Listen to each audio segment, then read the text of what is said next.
Everyone, welcome back to our channel. Temple నుండి రిటర్న్లో వస్తుంటే దారిలో ఒక నర్సరీని చూశాను. నాకైతే ఎక్కడైనా ప్లాంట్స్ కనిపిస్తే చాలు డెఫినెట్గా అక్కడ ఆగుతాను. అట్లీస్ట్ ఒక్క చిన్న ప్లాంట్ అయినా కంపల్సరీగా తీసుకుంటాను.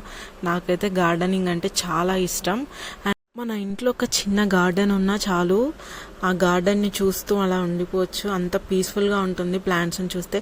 అండ్ ఇక్కడ నేను ఒక ఫ్రూట్ని చూపిస్తాను. ఈ ఫ్రూట్ నేమ్ మీకు తెలిస్తే కంపల్సరీ నాకు బిలో కమెంట్ చేయండి. మనం రెంటెడ్ హౌస్లో ఉన్నా సరే మనం ఒక చిన్న గార్డెన్ లాగా చేసుకోవచ్చు. బికాజ్ అన్నీ కూడా గ్రాఫ్టెడ్ ప్లాంట్స్ అయిపోయాయి. మొక్కలు చాలా చిన్నగా ఉంటాయి అండ్ ఫ్రూట్స్ కూడా చాలా బాగా వస్తాయి.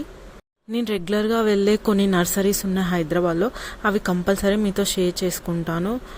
ఈ నర్సరీలో చక్కగా indoor outdoor plants and cactus మొక్కలు చాలా బాగున్నాయి. కానీ ప్రైజెస్ అయితే చాలా టూ మచ్ ఉన్నాయి. అయినా కూడా కొన్ని చూస్ చేసుకున్నాను క్యాక్టస్లో, అండ్ కొన్ని మల్లెపూల్లో కూడా ఒక ప్లాంట్ అయితే తీసుకున్నాను. ప్రజెంట్ ఉన్న వర్క్ స్కెడ్యూల్ వల్ల మొక్కలను చూసుకోవడం కాస్త కష్టమే, బట్ అయినా సరే నేను కొన్ని ప్లాంట్స్ అయినా గ్రో చేస్తున్నాను. ఇంట్లో రోజెస్, అలాగే తమలపాకు చెట్టు, ఇలా కొన్ని ప్లాంట్స్ని అయితే ప్రజెంట్ గ్రో చేస్తున్నాను. ప్రీవియస్లీ నేను Barbados cherry, dragon fruit and oranges, strawberry మొక్కలు అన్నీ కూడా అమ్మ వాళ్ళ ఇంట్లో అయితే ఉన్నాయి ప్రజెంట్. మీకు కూడా గార్డెనింగ్ అంటే ఇష్టమా? ఒకవేళ ఇష్టం అయితే మీరే ప్లాంట్స్ని ఎక్కువగా గ్రో చేస్తుంటారో నాకు చెప్పండి.